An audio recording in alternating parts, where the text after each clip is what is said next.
ಬೆಳಗಾವಿಯ DC Mohammed Roshan car seize ಆಗಿದೆ. ಗುತ್ತಿಗೆದಾರರ ಹಣ ಪಾವತಿಸೋಕೆ ವಿಳಂಬ ಮಾಡಿದ್ರು ಅನ್ನೋ ಕಾರಣಕ್ಕೆ ಕಾರ್ ಸೀಸ್ ಮಾಡಿದ್ದಾರೆ. ಸಣ್ಣ ನೀರಾವರಿ ಇಲಾಖೆ ಗುತ್ತಿಗೆದಾರರ ಹಣ ಬಾಕಿ ಇತ್ತು. ಗುತ್ತಿಗೆದಾರ ನಾರಾಯಣ್ ಕಾಮತ್ಗೆ ಹಣವನ್ನ ಕೊಡಬೇಕಾಗಿತ್ತು, ಅದನ್ನ ಬಾಕಿ ಉಳಿಸ್ಕೊಂಡಿದ್ರು. ಬಡ್ಡಿ ಸಮೇತ 1.34 ಕೋಟಿ ರೂಪಾಯಿ ಬಾಕಿ ಬಿಲ್ ಪಾವತಿ ಮಾಡಬೇಕಿತ್ತು. ಹೈಕೋರ್ಟ್ ಆದೇಶ ಆದರೂ ಕೂಡ ಬಾಕಿ ಬಿಲ್ ಅನ್ನ ಕೊಟ್ಟಿರಲಿಲ್ಲ. ಸೊ ಡಿಸಿ ಕಾರ್ನ ಸೀಸ್ ಮಾಡಿದ್ದಾರೆ. ಗುತ್ತಿಗೆದಾರ ನಾರಾಯಣ್ ಕಾಮತ್ ಮೃತಪಟ್ಟಿರುವ ಹಿನ್ನೆಲೆಯಲ್ಲಿ ನಾರಾಯಣ್ ಪುತ್ರ ಗಣೇಶ್ಗೆ ಹತ್ತಿರ 1.34 ಕೋಟಿ ರೂಪಾಯಿ ಕೊಡುವಂತೆ ಆದೇಶ ಇತ್ತು. ಬಟ್ ಈಗ ಆದರೂ ಕೂಡ ಕೊಟ್ಟಿರಲಿಲ್ಲ. ಆ ಹಿನ್ನೆಲೆಯಲ್ಲಿ ಅವರ ಕಾರ್ನ ಸೀಸ್ ಮಾಡಿದ್ದಾರೆ. ಈಗ ಬಾಕಿ ಹಣ ಕೊಡ್ಲಿಲ್ಲ ಅನ್ನೋ ಕಾರಣಕ್ಕೆ ಡಿಸಿಯ ಕಾರ್ನ ಸೀಸ್ ಮಾಡಿದ್ದಾರೆ. ದೂದ್ಗಂಗಾ ವೇದಗಂಗಾ ನದಿಗೆ ಅಡ್ಡಲಾಗಿ ಬ್ರಿಡ್ಜ್ ಕಾಮಗಾರಿ ಆಗಿತ್ತು.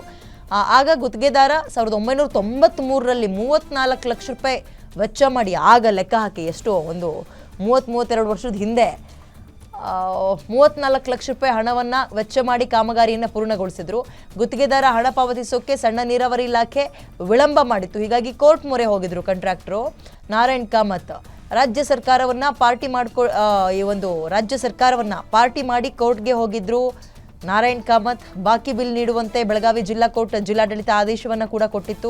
ಬಟ್ ಇವ್ರು ಕೊಟ್ಟಿಲ್ಲ ಅನ್ನೋ ಕಾರಣಕ್ಕೆ ಅವ್ರ ಕಾರನ್ನು ಸೀಸ್ ಮಾಡಿದ್ದಾರೆ. ಅಲ್ಲ, 32 ವರ್ಷ ಬಾಕಿ ಉಳಿಸ್ಕೊಳ್ತಾರ? ಆಗ 34 ಲಕ್ಷ ಅಂತೆ, ಈಗ ಆಗಿರುತ್ತೆ ಬಿಡಿ.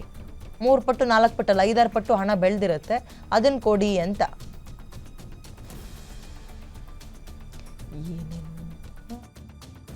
ಈಗ ಅವರು ಇಲ್ಲ, ಅವ್ರ ತರಫೆ ನಾನು ಇದು Belgaum first additional senior civil ಕೋರ್ಟ್ನಲ್ಲಿ 95ನೇ ಇಸ್ವಿಯಲ್ಲಿ ಅವ್ರಿಗೆ ಮಾಡಿದ ಕೆಲಸದ ರೊಕ್ಕ ಕೊಡಬೇಕು ಅಂತೇಳಿ ದಾವೆ ಹಾಕಿದ್ದೆ.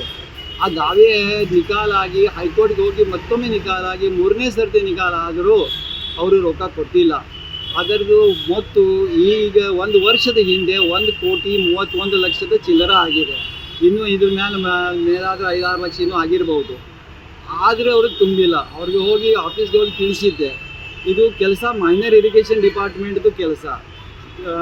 ಚಿಕ್ಕೋಡಿ ಒಳಗೆ ದೂದ್ಗಂಗಾ ನದಿಯ ಮೇಲೆ ಬಾಂಧಾರ ಅಂತಾರೆ ಬ್ಯಾರೇಜ್, ಆ ಕಟ್ಟು ಕೆಲಸ ಇತ್ತು. ಅವ್ರಿಗೆ 3.5 ವರ್ಷ ಅವರ ಸಿಮೆಂಟ್ ಕೊಡದೇ ಕಾರಣ, ರೊಕ್ಕ ತುಂಬದೇ ಕಾರಣ ಡಿಲೇ ಆಗಿದ್ದಕ್ಕೋಸ್ಕರ ಇದು ಕ್ಲೇಮ್ ಮಾಡಿದ್ದು. ಈ ಕೇಸನ್ನು ನಿಕಾಲ ಆದ ನಂತರ 3ನೇ ಸರ್ತಿ ಬಾರಿ ನಿಕಾಲ ಆದರೂ ಅವರು